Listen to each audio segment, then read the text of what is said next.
We are in the earnings season. It is not as exciting as Christmas, but definitely has the potential to move stocks one way or another.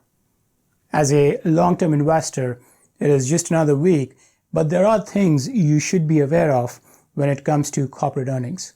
Let's break this down.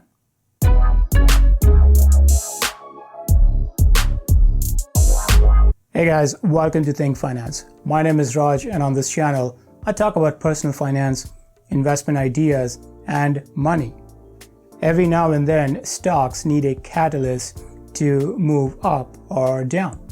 Maybe it is economic or political news, the Fed, China, crypto, COVID, or something else. On a quarterly basis, earnings can play a huge role in setting the tone for the market. In this video, I'll talk about earnings, what it means, and as a long-term investor, what should you care about? Let's say you own two houses. One is your residence and other an investment property. You decide to draw a HELOC or a home equity line of credit on your primary residence.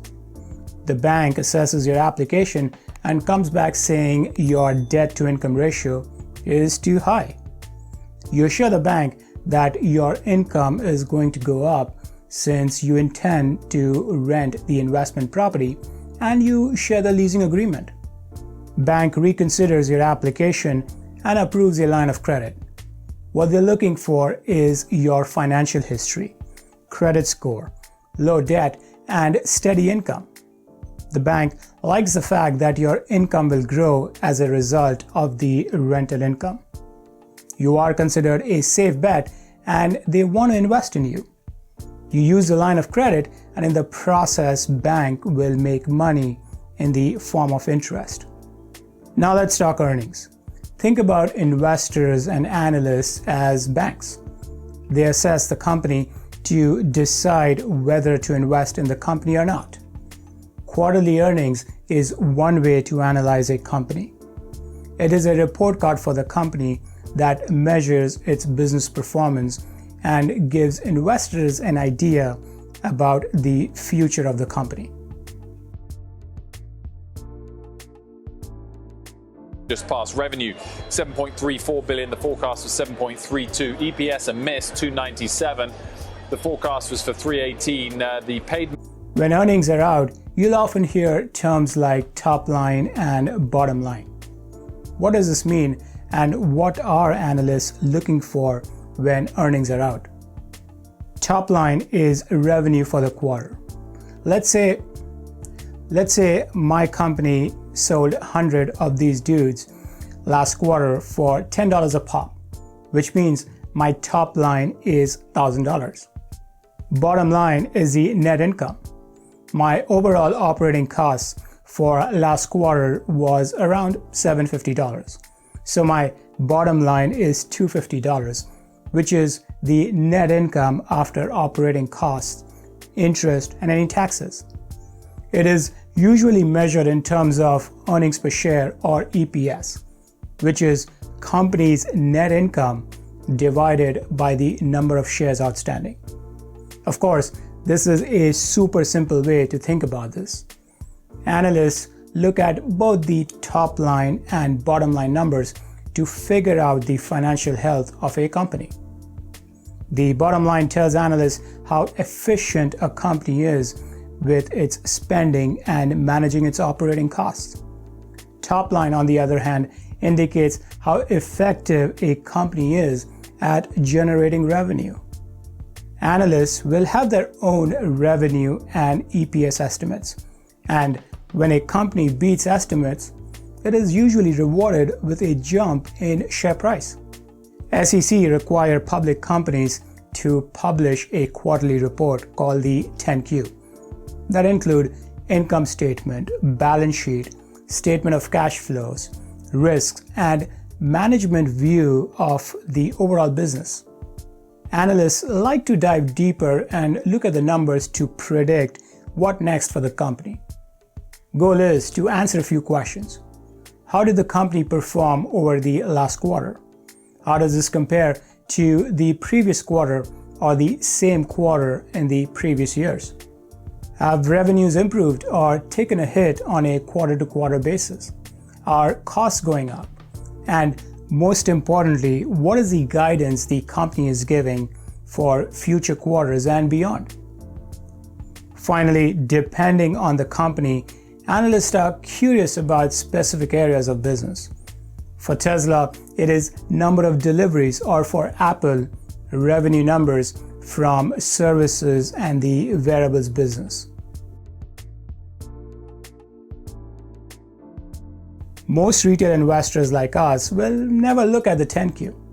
One time I did dial in for the Tesla earnings conference call just because I wanted to experience Elon's quirky behavior. The guy is strange and brilliant at the same time. If you're invested in a company, at the very least, you want to hear or read what analysts have to say about the quarter. You want to ignore any short-term fluctuation in the stock price, but focus on the overall story.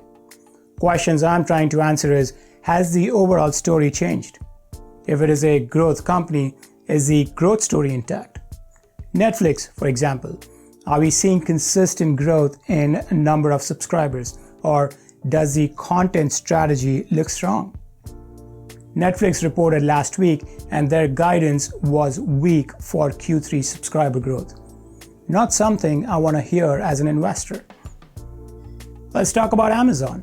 A few quarters back, Amazon stock sold off because the company said that the next year or so will be an investment year for the company, meaning they will be spending money, which of course means lower margins. Stock sold off and analysts had their own take on it, but for me, it's just business. A company is telling you that they are going to make some investments back in the business for bigger, better things. I'm fine with that and a buyer of the dip. Here's the bottom line. Earnings is a stock moving event. Don't let an analyst or two scare you into selling your positions. Use some logic and answer the question whether the fundamental story or reasons why you bought the stock in the first place still intact.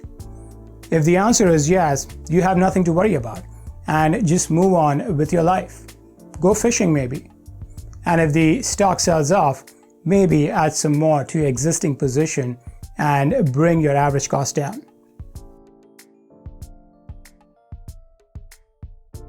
Did you know FANG-M, Facebook, Apple, Amazon, Netflix, Google, and Microsoft make 26% of S&P 500 in terms of market cap?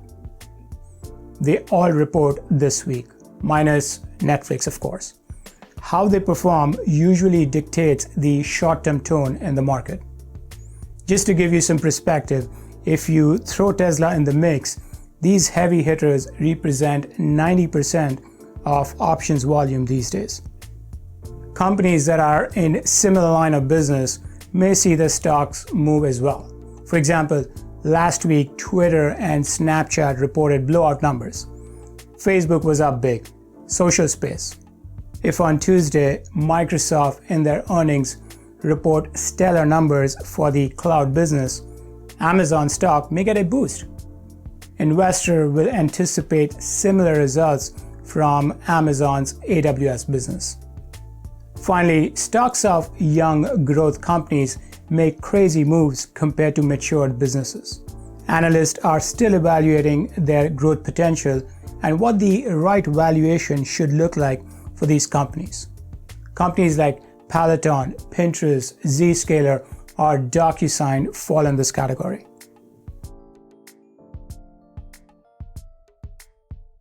Here's the bottom line. Earnings is a quarterly stock moving event. Assuming the fundamental story remain the same, as a long-term investor, you should just stay put. With that said, understand the business and reasons why you're invested in a company. Thanks for watching and go have some fun with earnings. Until next time, peace.